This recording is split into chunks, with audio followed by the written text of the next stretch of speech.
si nos actions sont pas alignées, ça veut dire que c'est basé sur une valeur et peut-être même sur une croyance qui n'est pas alignée à ce qu'on devrait croire sur Dieu. Bien sûr, c'est beaucoup plus que juste lire et apprendre par cœur. Ça veut dire d'interagir avec, des fois lutter avec, mais de laisser Dieu montrer qu'il est bon, qu'il dit qu'il est. Et s'il est bon, à partir de là, on peut créer des valeurs, on peut agir, on peut bâtir notre vie. Bienvenue sur notre podcast de Jem Dunham. C'est vraiment un plaisir de vous retrouver.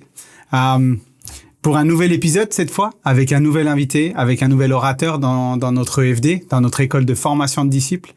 J'ai vraiment le privilège aujourd'hui d'accueillir avec moi Andreas Van Dingen. Andreas Van Dingen nous vient de l'autre côté de Montréal. Si on regarde à la carte avec Dunham, il s'en vient de Jem-Lanaudière, qui est une base aussi située au Québec. Donc, c'est une base avec qui on collabore très régulièrement. Pour moi, c'est vraiment un privilège de l'accueillir parmi nous dans ce podcast parce que Andreas, c'est pas seulement un orateur, mais c'est aussi quelqu'un qui a dirigé par le passé une école de formation aussi, mais plus précisément une école de formation à Dunham, dans le centre dans lequel nous sommes présentement. Et donc, c'est vraiment toujours un privilège d'avoir un ancien de Dunham qui s'en vient discuter, qui s'en vient partager la vision et le cœur qu'il a pour le monde et pour répandre la parole de Dieu. Donc, c'est vraiment un privilège de le recevoir avec nous encore aujourd'hui. Vraiment, merci beaucoup, Andreas. Ça fait plaisir. Merci de m'avoir. Et c'est vraiment un orateur extraordinaire. J'ai vraiment beaucoup de plaisir à le recevoir parmi nous. Mais il est aussi très actif. Il a été actif avec les EFD par le passé. Aujourd'hui, il est beaucoup plus actif dans un ministère qui est de Jeunesse en Mission qui s'appelle les Fabricants de Joie, qui met plus l'accent sur l'enfance, sur les familles. Donc, il y a beaucoup d'activités qui se font là-dedans. Il y a aussi beaucoup de coaching, de mentoring que tu fais avec les gens pour les accompagner. Et il y a plein de formations qui découlent de ça aussi, où tu entraînes les gens là-dedans aussi. Donc, c'est vraiment encourageant de t'avoir parmi nous. Et puis, donc, Andreas, t'es venu enseigner cette semaine sur la vision biblique du monde. Ouais. C'est un grand thème. C'est gros. On commençait déjà à en discuter les deux tantôt, là. On avait un peu 2-3 explications sur quelle était la vision qu'on avait et autres. Et moi, j'avais vraiment envie que tu puisses... Je sais qu'au travers de la semaine, tu passes au travers de l'arbre des croyances. Ouais. Et j'aurais eu à cœur que tu puisses un peu expliquer qu'est-ce que l'arbre des croyances. Parce que je sais que c'est quelque chose d'assez typique à Jeunesse en Mission quand même. Est-ce que tu peux nous donner un peu plus de détails? Ouais, en fait, c'est Darlene Cunningham qui a amené ça dans beaucoup de contextes de formation, de leadership. Et elle a expliqué que c'était Daryl Miller qui a commencé l'image et elle l'a perfectionné. Et quand elle a expliqué cette image, ça m'a beaucoup interpellé. En fait, c'est l'idée d'un arbre en plusieurs parties. Donc, un arbre qui est planté dans le sol. Le sol représente l'environnement, la vision du monde, ce qui peut être la culture ou peut-être une certaine croyance qui est autour de ce que notre communauté croit. Donc, on est influencé comme un arbre qui est planté dans le sol va absorber ce qui est dans le sol. Cet arbre est planté pas nulle part, il est planté dans le sol. Donc, ce qui est dans le sol nourrit l'arbre. Et l'arbre représente nous, nos croyances, nos valeurs et nos actions et donc les actions, les fruits, on pourrait dire. Donc les racines représentent nos croyances. Donc les croyances, pas seulement ce qu'on dit qu'on croit, mais surtout aussi les choses des tripes, des choses de profond qu'on croit sur qui Dieu est et qui je suis et comment fonctionne le monde. Donc nos croyances amènent à nos valeurs, les choses qu'on peut identifier. Et je trouve ça important. Ça c'est, je veux être connu comme quelqu'un qui vit à telle manière. Ça, c'est ce qui a de la valeur pour moi. Et nos valeurs amènent à nos décisions et les décisions amènent à nos actions. Et les actions, c'est ce que le monde autour de nous peut voir. Donc ça, c'est en gros l'image de l'arbre de croyance. C'est vraiment une belle image. En plus, elle est illustrée. Je crois que Darlene a même fait un site internet de ça où elle explique plus profondément quels sont justement l'arbre des croyances et autres. Et puis c'est vraiment intéressant. Je trouve que c'est une image qui est parlante. Mais du coup, si ton fruit est mauvais, qu'est-ce que ça pourrait signifier au final? Ouais, c'est ça. Aujourd'hui, avec les participants de l'EFD, on a parlé de ça. Si, par exemple, on a un pommier, mais on produit des oranges, il y a quelque chose qui va pas. Et c'est intéressant parce que souvent, quand on produit des fruits qui sont pas alignés à ce qu'on à l'impression qu'on devrait produire, on a tendance à juste peindre ou juste colorer nos fruits pour qu'ils ressemblent aux pommes du pommier. Donc ça, c'est par exemple quand on met de la pression sur quelqu'un pour dire il faut un certain comportement, mais on peut contrôler notre comportement. Sauf que quand cette pression extérieure est pas là, qu'est-ce que je vais produire? L'orange est encore un orange, même s'il a été peint. Donc, on peut contrôler les apparences. Et je pense qu'il y a beaucoup de gens qui font ça. Même parents qui éduquent leurs enfants, ils sont focalisés sur contrôler le comportement. Alors que Dieu, je crois, veut aller beaucoup plus loin. Il aimerait pas seulement qu'on contrôle notre apparence extérieure, mais il aimerait, si nos actions sont pas alignées, ça veut dire que c'est basé sur une valeur et peut-être même sur une croyance qui est pas alignée à l'arbre ou à ce qu'on devrait croire sur Dieu. Mais du coup, même si ta croyance ou ta valeur est pas alignée sur vraiment la vérité de Dieu, parce je veux dire, on veut proclamer que, et puis on proclame, on croit, et on espère pas uniquement, mais que la parole, la Bible, c'est vraiment la base, la fondation de tout. Ouais, c'est-à-dire que par elle, on a la vérité de qui Dieu est et de comment est-ce qu'il se comporte. Mais du coup, si tes valeurs ou si tes croyances sont fausses, tu peux pas, comme on disait avant, prendre ton arbre puis dire, ben, je m'en vais le planter plus loin et puis je recommence tout à zéro. C'est pas réalisable.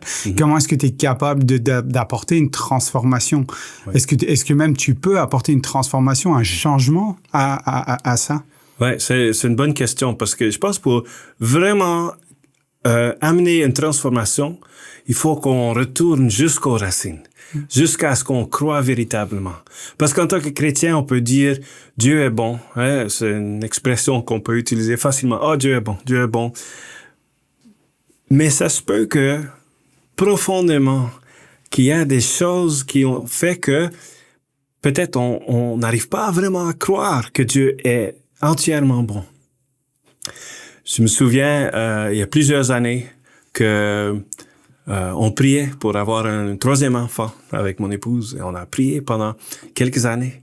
Et quand elle est tombée enceinte, on était super reconnaissant et joyeux parce que on avait l'impression que notre prière était exaucée. Donc ma femme était enceinte, on voyait de plus en plus la bédaine qui grandissait, mais à 4 mois et demi, donc là à mi-chemin de grossesse, le cœur a arrêté de battre.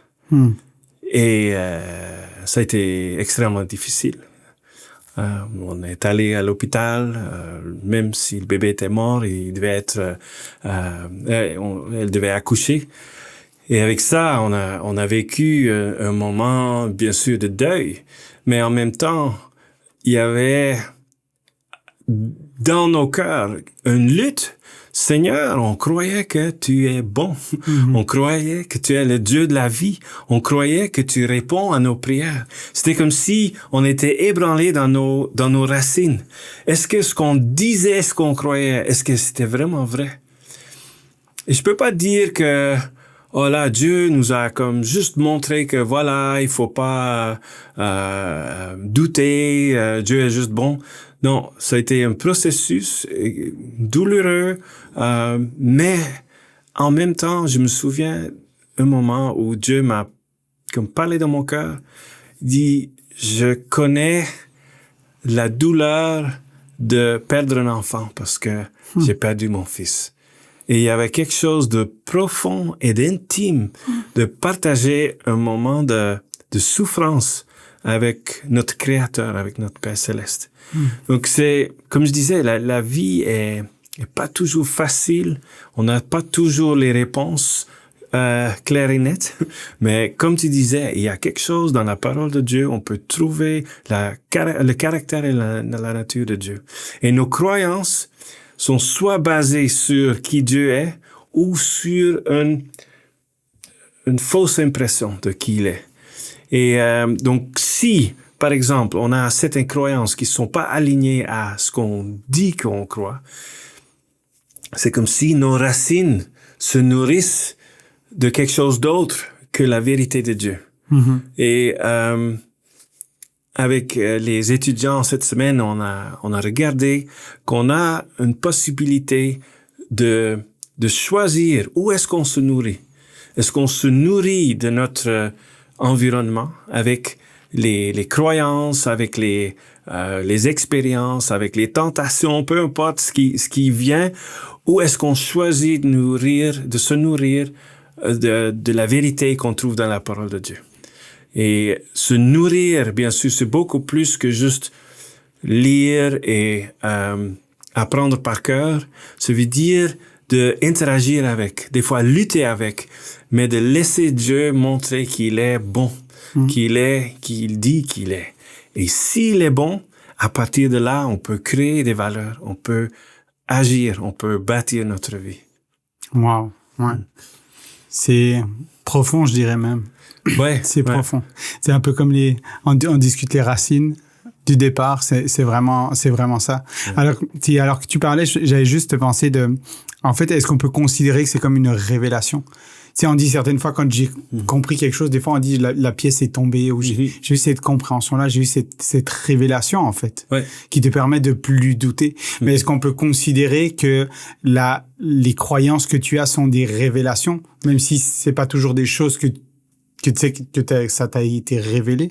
C'est juste là, comme que tu parlais, par exemple, que Dieu te parle en te disant, OK, c'est comme si moi, je sais ce que tu as vécu parce que j'ai aussi perdu mon fils. C'est une révélation que Dieu t'a apportée. OK, je suis passé par là et je peux comprendre ta douleur. Mais c'est pas forcément toujours par une révélation que les choses se font. Ou par à travers une pensée. Des fois, c'est en étudiant la parole ou en observant dans la parole comment Dieu se révèle. Une autre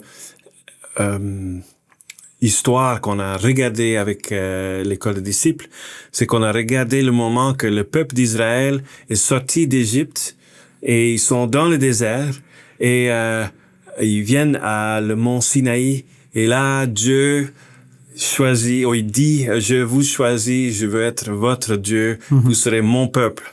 En fait, jusqu'à ce moment, c'était des esclaves qui étaient un peu éparpillés en Égypte. C'était pas un peuple, c'était juste des gens qui savaient pas leur héritage, ou ils savaient pas les promesses de Dieu. Donc Dieu leur a parlé à travers Moïse, à travers les 10 commandements. Il leur a donné une identité. Donc il a dit, je vous ai choisi, vous êtes mon peuple. Donc vous avez une valeur pour moi. Vous avez une histoire. Et il les a rappelés de Abraham, mais même plus loin. Moïse a écrit le Torah. Donc, il a aussi écrit l'histoire du début, la Genèse, etc. Donc, il a expliqué à un groupe de personnes, vous êtes un peuple, vous avez été choisis, vous avez un Dieu qui est saint, un Dieu qui a une manière de vivre pour vous, des règles, pas pour contrôler, mais pour être libre, pour être épanoui. Donc, il leur donne pas seulement quelque chose à regarder en arrière, mais il leur donne aussi un futur. D'une même manière, c'est ça. D'une même manière, je crois que quand on réalise qui est Dieu, on a une certaine révélation, une certaine vision. Et je pense c'est le moment où nos commencent à se nourrir, pas juste de ce qui est autour, mais de la source qui est la parole de Dieu. Ouais, c'est là où elle commence à avoir vraiment ce qu'on peut dire, cette vision, en fait, et qui commence à essayer d'aligner la vision que Dieu a du monde, donc une vision biblique, avec la vision que eux peuvent avoir. Ouais. Mais du coup, le meilleur moyen pour arriver à donner de bons fruits, en fait, c'est de changer, si on veut bien, la vision ou la croyance plutôt que tu as, pour essayer de l'aligner dans des valeurs qui sont plus dans la direction de ce que tu voudrais refléter comme fruit. Ouais. Comme on prenait l'exemple au début, si t'es un pommier, t'es appelé à faire des pommes et non pas des oranges. Voilà. Puis t'es pas appelé à les dissimuler, mais t'es appelé vraiment à pouvoir être pleinement qui tu es. Ouais. Et du coup, c'est pas évident certaines fois de savoir comment faire parce qu'on a vraiment la parole qui nous explique. Mais comment est-ce qu'on arrive à développer cette ouverture pour qu'une révélation se fasse? Est-ce qu'il y a une manière de faire? Est-ce qu'il y a un chemin particulier pour avoir cette révélation? Pour avoir cette révélation. Je pense que le point de départ est quand même de reconnaître qui est Dieu. Et cette semaine, on a aussi pris du temps pour regarder la Bible, par exemple. Parce que si on dit une vision biblique du monde, on a posé la question, est-ce que la Bible vaut vraiment qu'on bâtit notre vision du monde là-dessus? Et on voit que la Bible, la parole de Dieu, c'est dans la Bible que c'est affirmé que c'est pas juste un livre, c'est la parole de Dieu, mais qu'on voit que ça tient. Les enseignements tiennent, le contexte, même au niveau archéologie, il y a beaucoup qui soutient les affirmations et les faits qu'on peut trouver dans la Bible. Donc on voit au niveau historique qu'il y a des choses qui soutiennent les histoires qu'on peut lire dans la Bible, mais on voit aussi que les leçons qu'on peut tirer, si on les met en pratique, qu'on est béni, qu'on a des meilleures relations avec les autres. Donc, même si quelqu'un dit, OK, j'arrive pas à écouter Dieu, en mettant en pratique ce qu'on lit dans la Bible, on voit que, wow, ça a un effet positif sur mes relations autour de moi. Par contre, on voit aussi que Dieu est saint. Dieu est parfait. Et même si on voudrait, on peut pas atteindre à la perfection, à la sainteté par nous-mêmes. Donc, il reste toujours un aspect où on a besoin de reconnaître qu'on n'est pas parfait et qu'on a besoin d'un sauveur. Donc, le fait de réaliser que Dieu, il a pourvu à un sauveur, Jésus, son fils, et que en acceptant son sacrifice et qu'il est notre sauveur, on a accès à son esprit qui nous aide, qui nous éclaircit, qui nous montre que qu'est-ce qu'il faut faire ou comment vivre, ou quand c'est difficile, qui nous donne le courage ou la force d'avancer. Donc, je pense que dans ce sens, il y a quand même une collaboration. D'un côté, on peut choisir, et d'un autre côté, on reçoit de Dieu lui-même l'aide qu'on a besoin pour avancer. Et c'est là où on peut considérer qu'ensuite, il y a cette conviction qui s'en vient d'amener un changement, d'amener une modification. Tu sais. Et tu parlais ce matin, justement, dans l'école, de l'impact que ça peut avoir sur une nation. Même. Je pense que tu avais 2-3 exemples, même d'histoires de nations qui ont été impactées par des changements vraiment radicaux, on peut dire, de gens qui ont dit, OK, j'avais pas des valeurs bibliques aujourd'hui, mais aujourd'hui, je veux que ma nation puisse être béni au travers de ça. Ouais. J'avais référé à une histoire en Norvège. Donc, Norvège était un pays extrêmement pauvre, très peu d'alphabétisme. Les gens étaient isolés, loin l'un de l'autre. Et il y a eu un jeune homme qui s'appelait Hans Nielsen Hauge, qui était chrétien, mais qui sentait que il n'était pas assez bon. Ce qu'on entend souvent, les gens disent, oui, je crois en Dieu, mais je suis pas assez bon pour être avec lui. On n'a clairement pas saisi que on peut jamais atteindre à sa perfection pour être en relation avec lui. Donc lui, il était chrétien, il était infirmier, il travaillait dans les champs, et à un certain moment, il a eu révélation de la grâce de Dieu. Et comment Dieu avait déjà tout fait pour lui. Ça l'a tellement bouleversé et touché qu'il a dit, je peux pas garder ça pour moi-même. Et il a commencé à en parler à d'autres. Et ça a comme bousculé l'ordre social un peu de sa nation, parce que il commençait à parler de Dieu, alors que normalement c'était juste la clergé qui faisait ça. Donc même quand la clergé a dit mais non, laisse-nous faire ça, il n'a pas arrêté. Il a commencé à écrire. Il a écrit des livres pour aider les gens à comprendre la Bible, pour aussi mieux comprendre comment gérer leur vie et même la société. Donc, il a enseigné des petits groupes bibliques comment fonctionne la politique, par exemple. Comment être actif dans le bien-être de toute une nation. Donc, lui, il a fait ça. Il a parcouru toute la nation. Ils disent même sur ski. Il a amené un sac à dos avec des livres et il en distribuait partout. C'est dit que je pense qu'à cette époque, il y avait comme 800 000 habitants dans le pays, et il semble qu'il en a donné dans sa vie autour de 200 000 livres sur toutes sortes de sujets. Et les gens qui ont écouté se sont laissés interpeller et dire mais je veux voir ce changement. Donc, ils se sont tournés vers Dieu, ils ont cru à ce que Hans leur racontait, ils sont devenus actifs au niveau la politique locale et finalement même nationale. Et ceux qui pouvaient pas lire, à cause des livres, ils ont eu le goût d'apprendre à lire. Donc, ils ont commencé à lire, ils ont commencé à écrire aussi. Donc, il y avait plus de contact entre les communautés qui étaient avant isolées, et ça a transformé le pays. Donc, les gens ont été comme empowered, en puissanté. Ils ont eu, ils ont eu ce qu'il fallait pour devenir des gens d'influence dans leur propre communauté. Et bien sûr, en Norvège, la richesse est aussi venue avec la découverte du pétrole, par exemple. Mais il y avait déjà un niveau de maturité spirituelle que quand ils ont découvert cette richesse, que ça les a pas corrompus. Donc le peuple, ils ont pu gérer ses revenus pour en pouvoir donner, être généreux et faire bénéficier tout le pays. Donc là, si j'ai bien compris, l'alphabétisme un des plus bas de l'Europe est maintenant à quasiment 100%.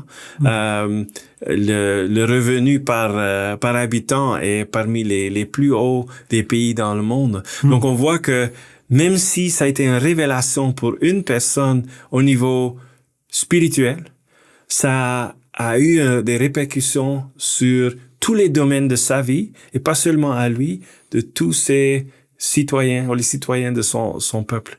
Ça a transformé la vie. Et bien sûr, il n'a pas tout pu faire lui, mais c'est lui qui a commencé et les gens sont embarqués dans ce qu'il disait. Donc, moi, je trouve ça juste incroyable. Quelqu'un qui réalise que c'est Dieu et la grâce de Dieu, et je veux pas continuer à porter les mêmes fruits qu'avant. Je veux que ça puisse multiplier. Et il a changé la vie des millions de gens. C'est vrai, cette compréhension de ce verset qui dit « Je puis tout par celui qui me fortifie », en fait. Ouais. C'est vraiment, je suis capable de pas juste me limiter à ce que je vois, mais de choisir de me dire qu'il y a peut-être autre chose. Ouais. Il y avait, je pense à cette image j'avais sur mon téléphone, j'avais reçu cette image, puis j'avais trouvé ça extraordinaire. C'était un cheval qui est attaché avec une c'est pas une laisse, c'est je sais plus comment tu dis là, pour les chevaux en fait. Et puis le renne qu'il a, il est attaché à une chaise en plastique. OK. Et puis le cheval bouge pas. Puis il dit en fait tes limitations sont la vision que tu décides d'avoir ou quelque chose comme ça. Puis je trouvais tellement impactant parce que c'est vrai en fait si tu réalises le cheval versus la chaise en plastique, c'est comme à tout moment il bouge la tête, elle tombe par terre puis il peut s'en aller comme il veut, mais il reste parce qu'il a l'impression qu'il est positionné dans cet endroit. Ouais. Et peut-être c'est des fois justement cette vision qu'on a de se dire ok je suis pas un Moïse, je suis pas un Abraham, je suis pas un... Mais je dirais avant de devenir des grands hommes de Dieu qui sont devenus, tu sais, c'était des personnes lambda comme toi et comme moi qui avaient leur propre lutte, qui avaient leurs propres problèmes, qui avaient leurs propres défis, mais qui ont un jour choisi de dire ok, au-delà de tous mes problèmes, au-delà de tous mes défis, ils ont choisi d'aligner leur vision biblique ou leur vision tout simplement sur une vision biblique céleste de Dieu qui dit ok, ça, c'est la vision que j'ai pour toi. Ouais. J'ai un avenir et de l'espérance. Yeah. Ce qui est intéressant, et on a parlé aussi ce matin, c'est que beaucoup des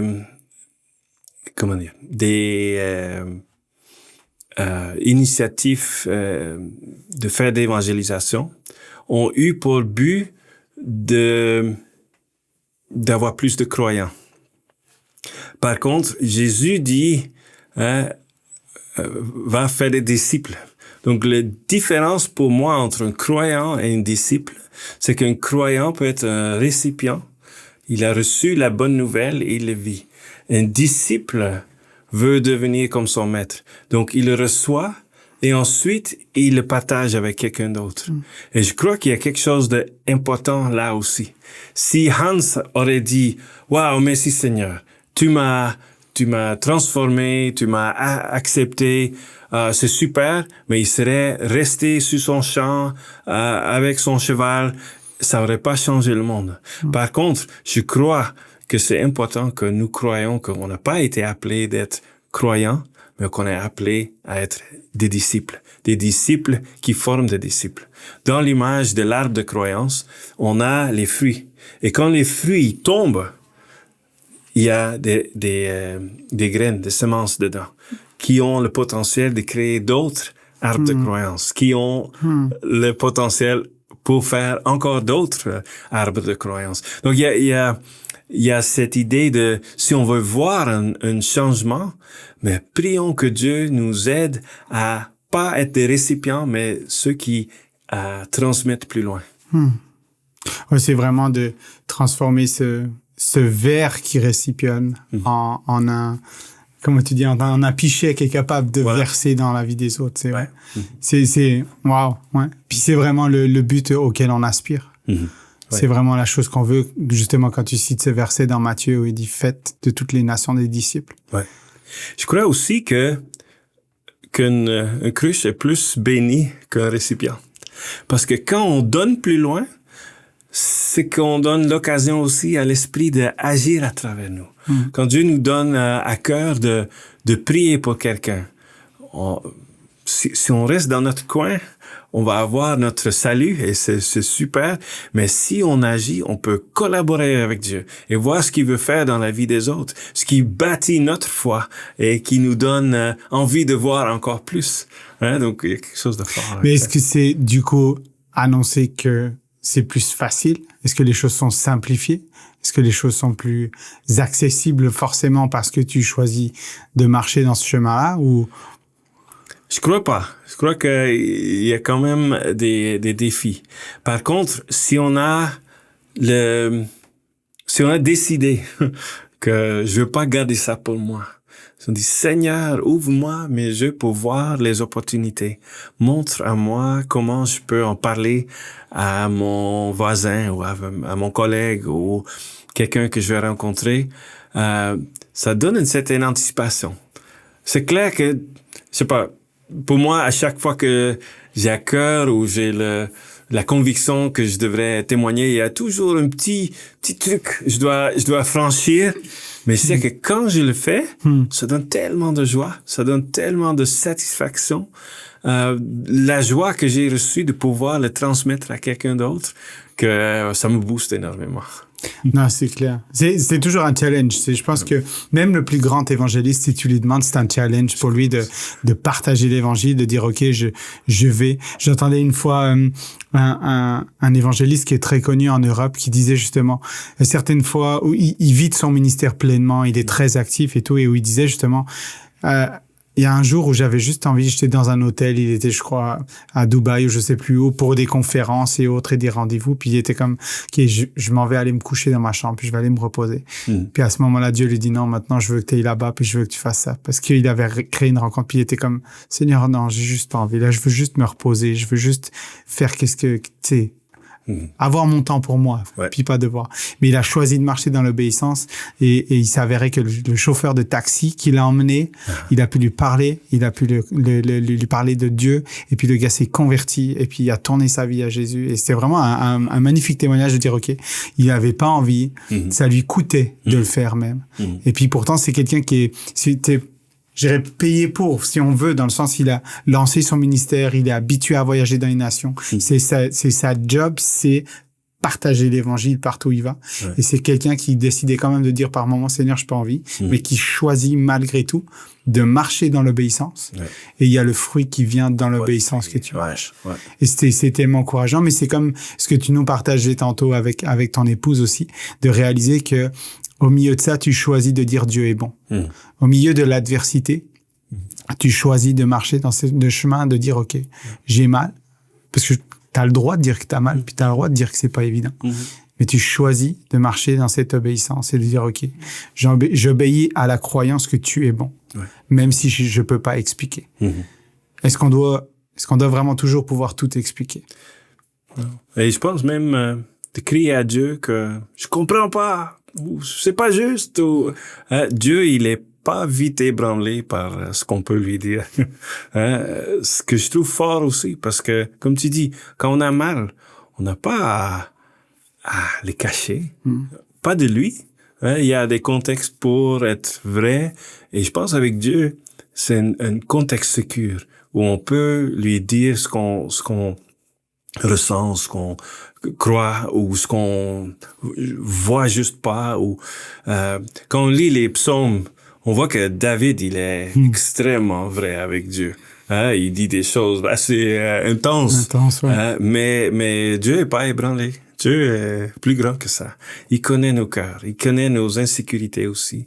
Et même si il va pas toujours tout expliquer et tout régler, il promet d'être avec nous dans chaque épreuve, dans chaque situation.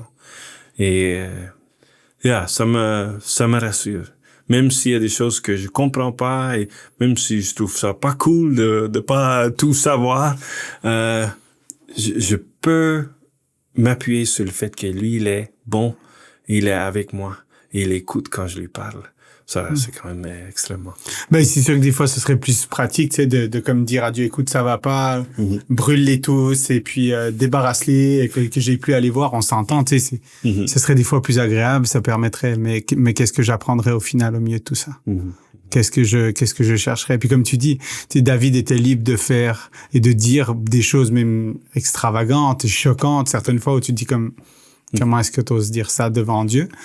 Mais en même temps, Dieu finit quand même par dire que c'est un homme selon son cœur. Donc ça montre à quel point, je demande peut-être qu'au lieu d'aller te plaindre vers ton copain, ou vers ta copine, ou vers un membre de l'église, ou ton pasteur, peut-être que tu peux juste, en fait, te plaindre à Dieu. Ouais, c'est ça. D'apporter ça, mais de comment est-ce que tu peux l'apporter? Comment est-ce que tu peux le déposer? Parce qu'on dit tu peux le crier, ok, mais quel est le but de le crier? Est-ce que c'est juste de dire voilà, c'est comme ça, puis après je continue mon bout de chemin?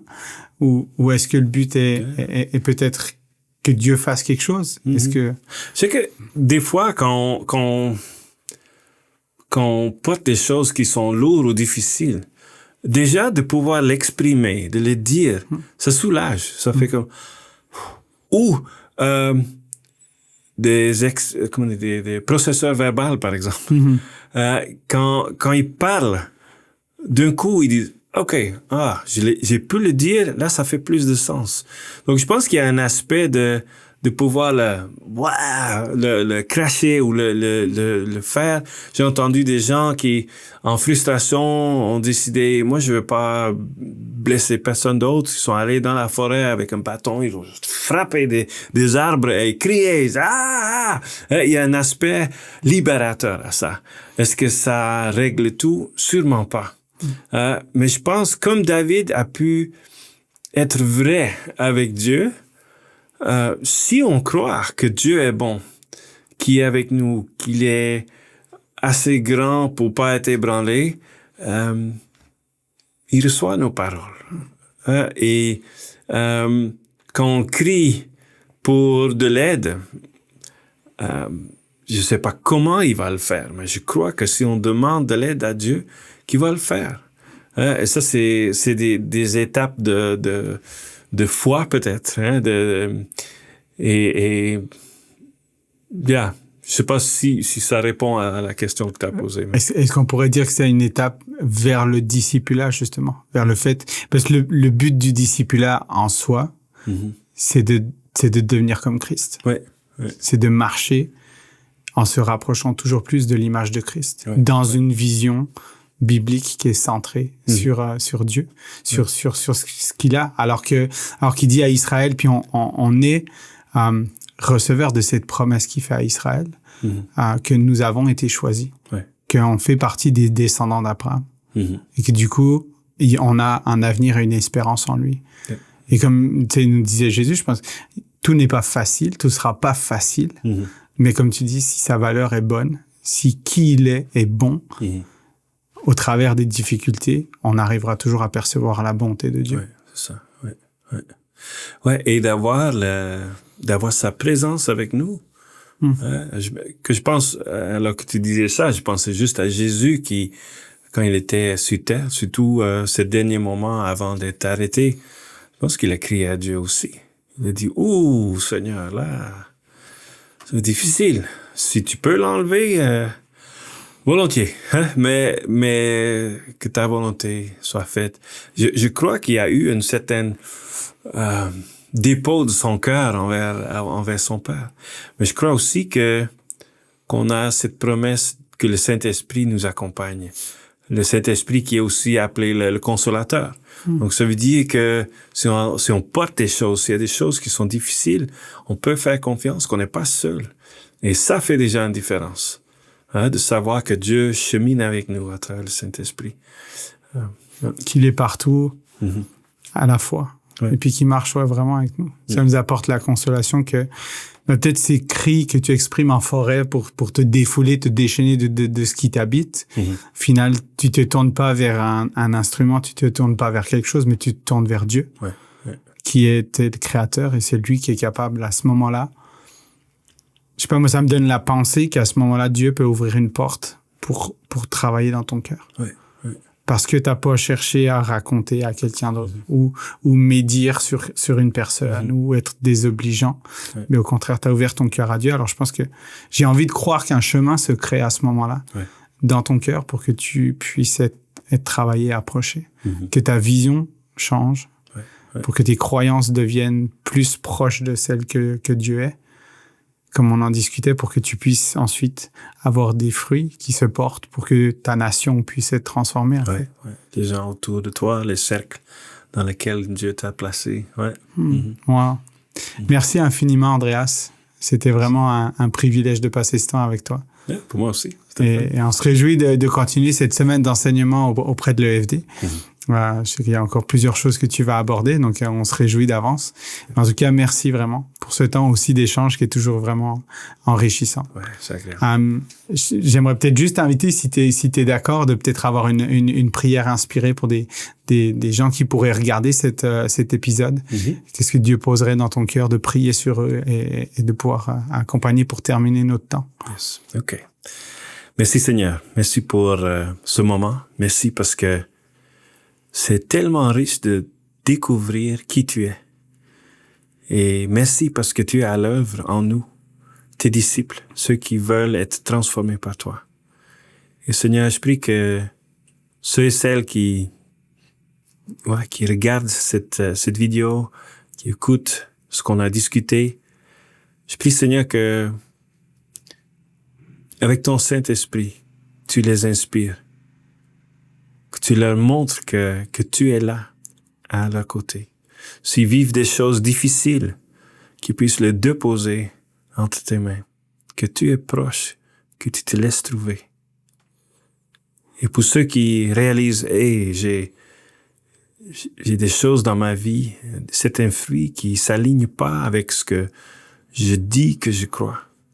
Seigneur, je prie que tu les aides à puiser dans ton caractère, dans ta nature, dans qui tu es. Merci Seigneur parce que tu veux te révéler et tu veux nourrir ceux qui te cherchent. Merci pour ta parole qui est une ressource tellement puissante, tellement précieuse. Je prie que tu nous aides en tant que tes disciples de te chercher, de te laisser la place, de travailler dans nos cœurs et dans nos vies. Au nom de Jésus. Amen. Amen. Merci beaucoup, Andreas, vraiment pour ce temps. Et puis, on se réjouit de vous retrouver pour d'autres épisodes, d'autres podcasts avec d'autres orateurs aussi et d'autres sujets. À tout bientôt. Bye bye.